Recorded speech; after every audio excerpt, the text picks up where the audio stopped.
लहरपुर निकाय चुनाव की जिस तरीके से तैयारियां चल रही हैं, तो आपको साफ तौर पे दिख रहा होगा कि किस तरीके से हर वार्ड में, हर मोहल्ले में भीड़ का जमावड़ा लग रहा है और लहरपुर की जनता किस तरीके से अपने इलेक्शन का रुख मोड़ रही है।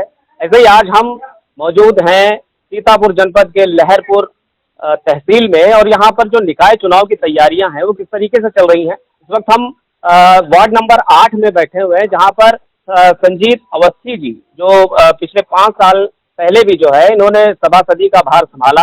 आइए सीधे उनसे रूबरू होते हैं और जानते हैं कि इन 5 सालों में, जो पिछले 5 साल इनके थे, उसमें इन्होंने क्या विकास अपने वार्ड का किया है, और आगे जो 5 साल के लिए फिर ये एक बार दावेदार हैं, तो इसमें इनके क्या मेन उद्देश्य रहेंगे अपने वार्ड को बेहतर करने के लिए। तो सीधे उनसे बात करते हैं।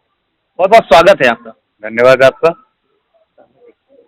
आपका जो आप हमारा इंटरव्यू देने के लिए आए। हमारी जनता के प्रति आपने एक बहुत अच्छी सहानुभूति रखी, क्योंकि हम जवाबदेह हैं जनता के प्रति कि वो हमसे पूछ सके कि मैं क्या कर सकता हूं उनके लिए और मैंने क्या किया है।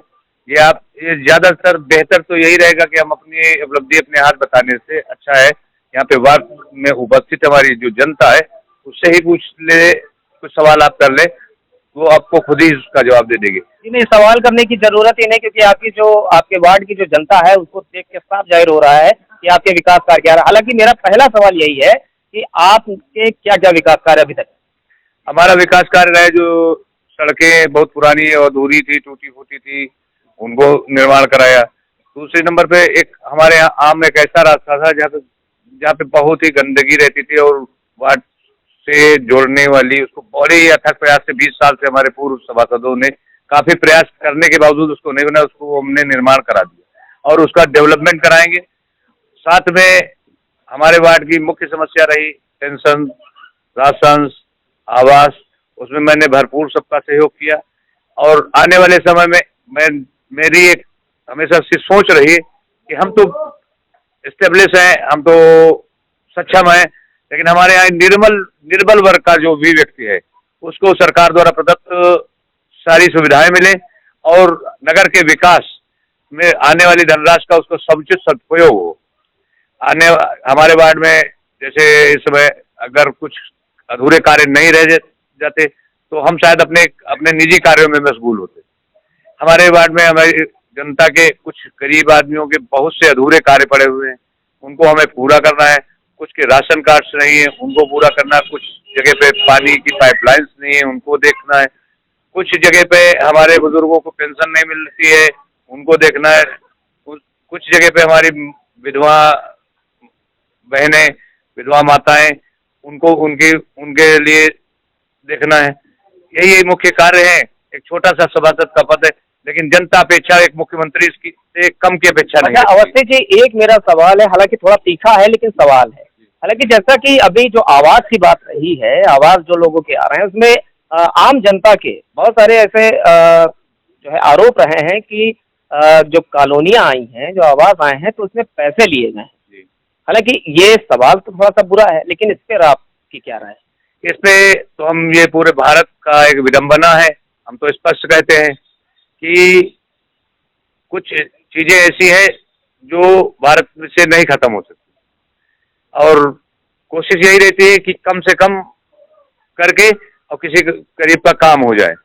क्योंकि आवास योजना एक बहुत सी छोटी 1,56,000 से शुरू होती है, 2-2.5 लाख तक है। उसमें बड़ी कैटेगरियां हैं, बड़ा सिस्टम है, तो इसलिए जनता को हमेशा उसको आगे बढ़ाने के लिए हमने जिस तरीके से हुआ उस तरीके से प्रयास करके उसका काम कराए। खैर, इस पर मुझे ज्यादा टिप्पणी करने की आवश्यकता नहीं है, लेकिन ये आपके वार्ड की जो जनता है वो बेहतर समझती है। अच्छा, खैर, जो आपका जो एक बार आप फिर से उम्मीदवार हैं, सभासद के उम्मीदवार हैं, तो इस बार आपकी क्या तैयारी है जो आपका वार्ड और भी ज्यादा बेहतर दिखे? इस पे आपकी क्या तैयारी?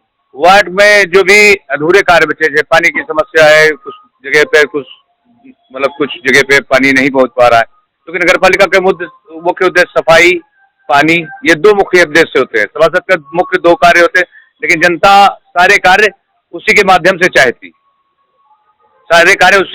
चाहती, तो हमारा प्रथम नगर पालिका के दायित्वों का निर्वहन करते हुए जहाँ पे पाइपलाइन नहीं है वहाँ पाइपलाइन डलवाएंगे और जो सफाई व्यवस्था है उसको चुस्त दुरुस्त रखेंगे। और जो भी गरीब आदमी है जिनके, क्योंकि 2011 से जनगणना न होने के कारण राशन कार्ड का कोटा बहुत कम है और हमारे गरीब आदमी बहुत परेशान है। हम कोशिश करके उसको एन प्रकार उसको बनवाने का प्रयास करेंगे। जो अधूरे लोगों के और जरूरतें रह गई उनको पूरे करने का प्रयास करेंगे। चलिए खैर, ये जो कमियां हैं, कमियों का तो सिलसिला अभी तक जारी है, लेकिन ये जो कमियां हैं, कमियों में आपका वार्ड अभी कितना पीछे है जो उसको आप आगे करेंगे? किन किन चीजों पर अभी भी जो है कार्य बाकी? हमारे वार्ड में केवल 20 से 20% काम अधूरा है। जैसे पेयजल के कुछ समस्याएं हैं, कुछ हल्का फुल्का, अगर 20% से ऊपर हमारे वार्ड का कार्य अधूरा नहीं है। हर मुद्दे पे हमारे 80% मैंने काम कर दिए हैं। 20% काम जो बकाया है वो मैं अपनी, अगर मुझे जनता चुनती है, मैं हर तरीके से पूरे करूंगा और निम्न वर्ग का खासकर ख्याल रखूंगा। तो ये बातें हुई जो संजीव अवस्थी जी से हुई, उस अन्नू भैया से जो वार्ड नंबर 8 के सभासद प्रत्याशी एक बार फिर इनका परचम लहरा रहा है। उनकी जो वार्ड की जो जनता है उनका भी जमावड़ा लगातार उनके कार्यालय में दिख रहा है। वार्ड में इनकी नाम की लहर दौड़ रही है। तो ये देखते हैं कि क्या जीत का जो ताज है पहनने के बाद जिन वादों से आपको इन्होंने रूबरू करवाया, इन वादों पे कितना खरे उतरते हैं। इसी तरह तमाम जानकारी के लिए देखते रहिए न्यूज़ 9 लाइव टीवी।